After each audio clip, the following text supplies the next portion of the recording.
Hi everyone, Assalamualaikum warahmatullahi wabarakatuh. How are you doing? I hope that all of you are doing fine. Welcome back here with me, Yogi. And today, I would like to explain about passive voice. Do you still remember what is passive voice? Bagus, great job. Jadi, passive voice adalah kalimat pasif. Ada yang masih ingat apa itu kalimat pasif? If you forget it, let me remind you once again. Let's check this out. Nah, jika kita mengingat-ingat apa itu kalimat pasif, tentu kita sangat familiar dengan apa itu kalimat aktif. Di dalam pelajaran bahasa Indonesia, juga kita mengenal apa itu kalimat aktif dan kalimat pasif. Jadi, di bahasa Inggris pun sama, memiliki active voice dan juga passive voice. Nah, mari kita lihat ciri-cirinya. Jadi, active voice adalah suatu kalimat yang subjeknya melakukan suatu kegiatan. Jadi, subjek itu yang paling penting, dan juga kegiatannya. Nah, kalimat aktif ini juga paling sering digunakan dalam percakapan sehari-hari, karena bentuk rumusnya yang lebih mudah. Nah, biasanya ini ditandai dengan verb atau kata kerja yang memiliki arti me atau be. Contohnya, seperti mengaji, menjelaskan. Kalau be, seperti bertelur, berenang. Nah, itu merupakan kata-kata kerja yang merupakan ciri-ciri dari active voice. Sedangkan pada kalimat pasif, yaitu suatu kalimat di mana subjeknya adalah penerima suatu kegiatan atau verb. Nah, di sini pada kalimat pasif, subjek atau pelaku utamanya itu tidak begitu penting. Jadi, suatu tindakan itu terkadang tidak memerlukan pelaku. Contohnya nanti akan kita bahas pada penjelasan berikutnya, pada slide selanjutnya. Nah, kalimat pasif ini juga digunakan untuk mengubah fokus dari suatu kalimat, di mana objek yang dikenai kegiatan itu lebih utama. Mari kita lihat pada ilustrasi berikut ini. Nah, look at these sentences. Jika saya memiliki kalimat aktif seperti ini, Farhan, di mana Farhan adalah selaku subjek, kemudian takes, ini adalah verb 1, English course, itu adalah sebagai objek. Nah, Farhan takes English course every Tuesday. Di sini kita tahu bahwa ini adalah kalimat aktif, karena Farhan sebagai pelakunya memiliki suatu kegiatan atau mengenai suatu tindakan atau kegiatan. Maka dari itu, jika subjek dan verb, kemudian langsung objek, ini adalah a verb of time. Ini merupakan kalimat aktif yang ingin saya rubah menjadi kalimat pasif. Bagaimana cara merubahnya? Kita pertama-tama harus memahami ciri-ciri dari kalimat aktif. Kalimat aktif itu tadi cirinya adalah kata kerjanya memiliki arti me atau be. Nah, Farhan takes artinya mengambil English course, kursus bahasa Inggris atau pelajaran bahasa Inggris every Tuesday, setiap hari Selasa. Maka dari itu, karena takes memiliki arti mengambil atau mengikuti, maka dari itu di sini termasuk kalimat aktif. Kemudian kita ingin rubah menjadi kalimat pasif. Caranya adalah pertama-tama kita harus ambil dulu objeknya. Kita ambil objeknya yaitu English course, kemudian kita ambil subjeknya untuk kita tempatkan di belakang, yaitu kita tambahkan by di sini. Nah, sejujurnya ini ada by Farhan itu bisa jika dirasa perlu untuk menjelaskan siapa pelakunya, maka kita tulis by Farhan. Tetapi jika tidak begitu penting atau pelakunya hanya sebagai saya atau pelaku yang tidak penting atau benda yang tidak penting, maka ini bisa kita hilangkan. Nah, tetapi sebagai latihan, kita harus menuliskan baik objek kita taruh di paling depan dan subjek kita taruh di paling belakang. Maka dari itu, setelah kita beri space di sini, di mana untuk merubah dari verb pertama ke verb pasif. Nah, caranya, ciri-ciri dari passive sentence adalah menggunakan verb 3 atau be plus verb 3. Nah, di sini, be di sini adalah yang sering kalian dengar dengan to be. Nah, be di sini kita menggunakan is karena English course adalah satu, tunggal. Maka kita menggunakan is. Kemudian kita tambahkan take, berubah ke verb 3-nya adalah taken. Jadi, English course is taken by Farhan every Tuesday. Seperti itu. Jadi, kuncinya pada passive sentence adalah verb ketiga. Jadi, kalian harus menghafalkan nama-nama perubahan dari verb 1 berubah menjadi verb 3. Baik, selanjutnya mari kita lihat pada pattern atau polanya. Nah, berikut adalah contoh di mana ketika kita ingin merubah dari kalimat aktif menjadi kalimat pasif. Kalimat aktif atau kalimat pasif, kalimat pasif hanya berlaku untuk kalimat verbal. Jadi hanya untuk kalimat yang memiliki verb atau kata kerja. Tidak bisa berlaku untuk kalimat nominal ya. Jadi, pertama-tama, contohnya adalah ini, present simple. Present simple, present continuous, dan present perfect. Present simple itu adalah simple present tense yang kita tahu. Kemudian kita coba menggunakan contoh, my mother cooks dinner. Nah, di sini subjeknya adalah my mother, kemudian objeknya adalah dinner, dan verbnya adalah cooks. Nah, kenapa kok cooks? Karena my mother itu tunggal. Jadi dia butuh S ya. Jadi ketika kita ingin merubahnya ke passive voice, nih, kita harus perhatikan di sini. Passive voice itu nanti subjek baru, di mana awalnya adalah sebuah objek, terus ditambah be, dan ditambah verb ketiga.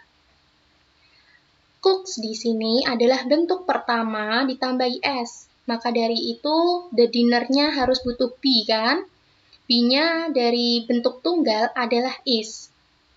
Kemudian, cooks, kita rubah menjadi verb 3 menjadi cooked. By my mother. Nah, by my mother ini bisa kita hilangkan ataupun bisa kita tulis. Kemudian, untuk present continuous, coba kita lihat. Di sini present continuous, ciri-cirinya adalah ada to be dan verb ing. Karena artinya adalah sedang. Jadi, jika kita menemui ada is cooking, pertama-tama kita harus pisahkan dulu subjek dan kita pisahkan objek. Baru kita garis bawahi apa yang akan kita rubah. Nah, kenapa kok ini ada warna hijau? Warna hijau di sini adalah yang harus kita perhatikan, tetapi tidak perlu kita rubah. Lihat di sini, the dinner, yang di belakang kita pindah jadi di depan. Kemudian ada my mother, kita bisa taruh di sini, by my mother, tetapi saya memilih untuk tidak menuliskannya. Terus kita lihat ada is cooking. Nah, is-nya kita tulis. Yang perlu kita rubah adalah bentuk yang verb-nya. Jika verb-nya verb ing, maka kita rubah menjadi being cooked, being verb 3. Berubahnya verb ing menjadi being, terus ke cooked. Contohnya lagi ini present perfect, has cooked. Maka has-nya tetap dan cook, bentuk yang ketiga ini, bentuk ketiganya dari cook, itu kita rubah menjadi been cooked. Karena cook di sini adalah verb 3, jadi verb 3 dari be adalah been. Cook verb 3. Pada past simple, Past simple, past continuous, and past perfect, kita lihat juga. Ini, my mother cooked dinner. Cooked adalah verb 2, maka ciri-ciri dari verb 2 memiliki to be, was, jika tunggal. Sedangkan jika jamak, kita menggunakan were. Nah, the dinner was cooked. Nah, mudah kan? Begitu juga dengan past continuous. Mari kita lihat. Jika my mother was cooking dinner, maka the dinner saya taruh di depan. Kemudian my mother-nya nanti saya taruh di belakang. Kemudian ada kata-kata was cooking. Was-nya kita tulis lagi. Cooking-nya kita rubah menjadi being cooked. Karena bentuknya ing, maka be-nya harus tambahi being. Lalu kita tambahkan verb 3. Begitu juga dengan past perfect, had cooked. Maka had-nya tetap, cooked bentuk ketiga, maka bentuk ketiga dari be adalah been. Kemudian bentuk ketiga lagi, had been cooked. Nah, kita lihat di sini, ada will cook untuk future simple. Future simple itu yang ada kata-kata will atau can ya. Nah, lihat ini. Ada kata-kata will di sini dan ada kata cook bentuk pertama.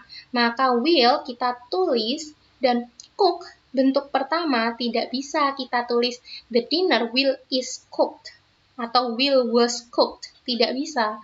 Maka dari itu bentuk pertama dari be yaitu be juga. Jadi be di sini bisa kita rubah menjadi be atau being atau been. Kemudian diikuti dengan verb ketiga. Jika kalian tidak menemukan ada to be atau tambahan lainnya. Nah, kita lihat di future continuous, ada my mother will be cooking dinner. Nah, ada kata-kata will be cooking.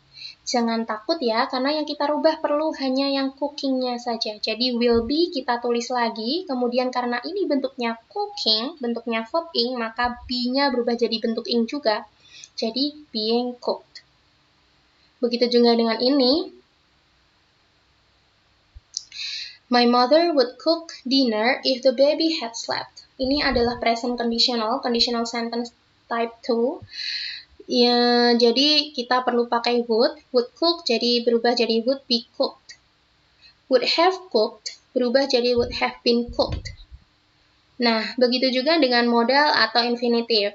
Jadi ada kata-kata have to, must, can, shall, may, should, dan lain-lain yang dimana setelah modal atau infinitive ini kita harus tambahkan dengan verb 1 tanpa ada s, es, ataupun tambahan apapun. Jadi, karena kita tidak memiliki tambahan apapun, maka ini adalah bentuk pure atau bentuk murni, maka kita menggunakan be. Masnya tetap, jadi be cooked. Verb 3. Begitu. Sampai sini, do you understand? I hope that you understand so far. Well, let's continue. Nah, di sini, ini yang perlu kalian garis bawahi. Remember this. Jadi, mari kita lihat. Present simple. Ini adalah to be yang harus kalian ingat-ingat. I menggunakan am. You, they, sama we menggunakan are. Sedangkan he, she, it menggunakan is. Begitupun dengan nama-nama benda yang bersifat tunggal. Tetapi jika benda itu bersifat jamak, maka kita tambahkan are, karena dia bisa kita rubah menjadi they. Tapi jika hanya satu, kita rubah jadi it. Begitupun dengan past simple.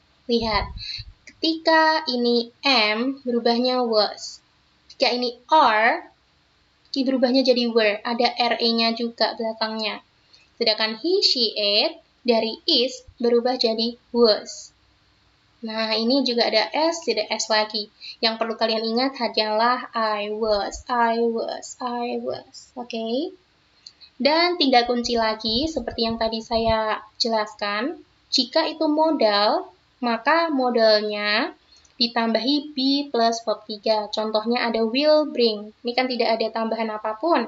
Maka will tetap ditulis dan bring-nya berubah jadi be karena dia bentuk pure. atau bentuk murni, baru ditambahkan verb 3. Jika verb ing, maka berubahnya jadi being verb 3. Dari kata-kata bringing berubah jadi being brought. Jika has, had verb 3, maka has berubah menjadi has atau had been plus verb 3. Jadi contohnya, ini seperti ini. Has or had been eaten. Jika di sini tulisannya has atau had eaten, ini verb 3, present perfect, dan ini past perfect, maka berubahnya pun menjadi has had, karena eaten bentuk ketiga, maka be-nya berubah jadi bentuk ketiga juga, yaitu been. Seperti itu. Nah, mari kita lihat examples-nya. Pertama, kita coba untuk merubah dari active to passive sentence. Nih, saya mempunyai contoh, yaitu they canceled all flights today. Nah, they canceled all flights today. Coba kalian lihat, kira-kira berubahnya seperti apa ya? Mana yang harus kita taruh di depan dan mana yang harus kita taruh di belakang, juga mana yang harus kita rubah.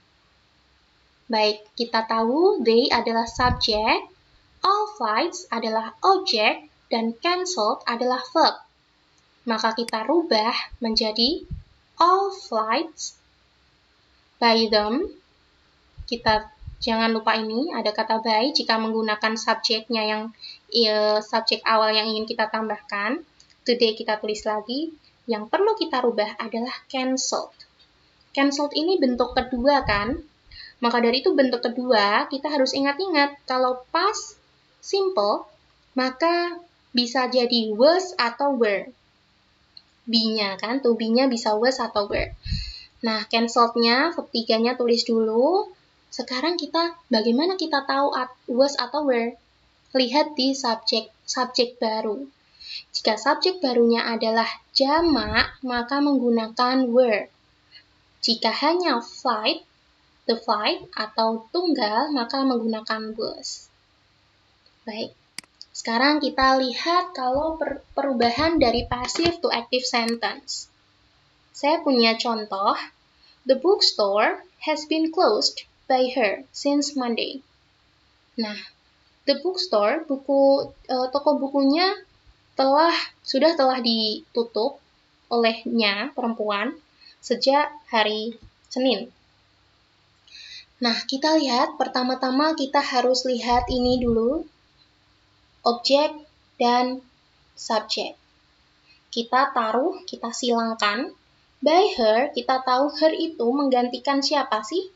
Menggantikan I, you, they, we, he, she, or it. She, betul.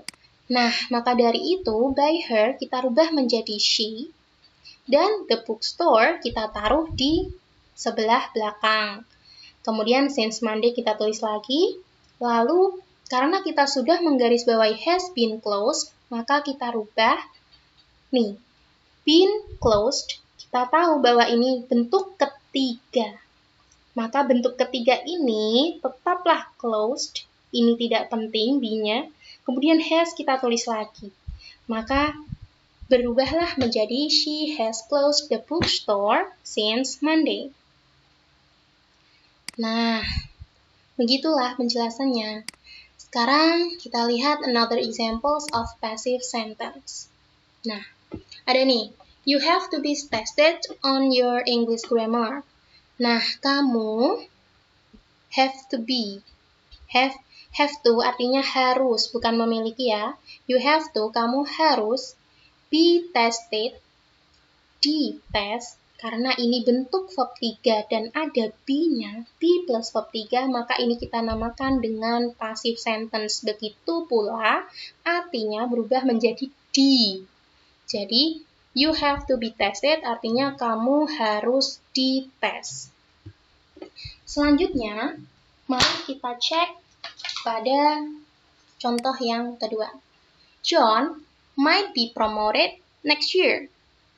Nah, di sini juga tidak ada subjeknya kan?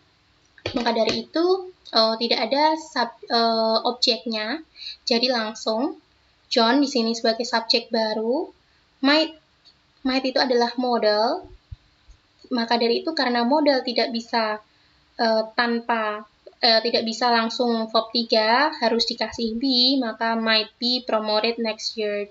John mungkin akan dipromosikan tahun depan. She wants to be invited to the party. Dia perempuan ingin diundang ke pesta. Ini adalah contoh-contoh kalimat pasif yang tidak butuh pelaku. Jadi pelakunya itu tidak subjeknya itu tidak begitu penting, atau yang dikenai suatu tindakan itu tidak begitu penting. Nah, I expect to be surprised on my birthday. Nah, saya berharap untuk diberi kejutan pada ulang tahunku. Nah, diberi kejutan oleh siapa? Nah, itu yang tidak penting. Jadi, objeknya itu tidak penting. Begitu juga dengan ini. You may be disappointed. Kamu mungkin akan kecewa. Atau kamu mungkin akan dikecewakan. I was born in 1976. Jadi, saya dilahirkan pada tahun 1976. Nih, lihat ada I was born. Orang-orang sering kan menggunakan ini. I was born in 1993 atau or something.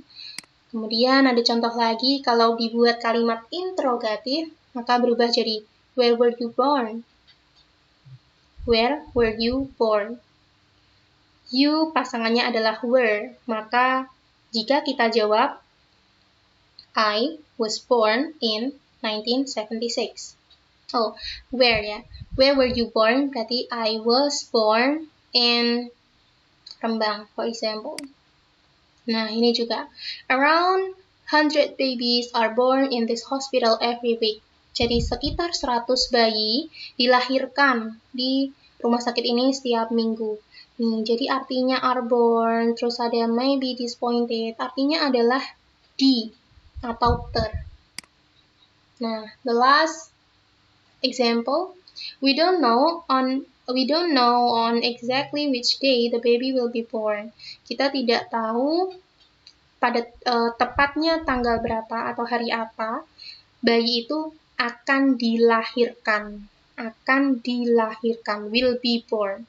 Beda dengan will born. Kalau will born artinya akan melahirkan, tapi kalau will be born artinya akan dilahirkan. Begitu ya. Okay, so that is all from me. Thank you for joining my class.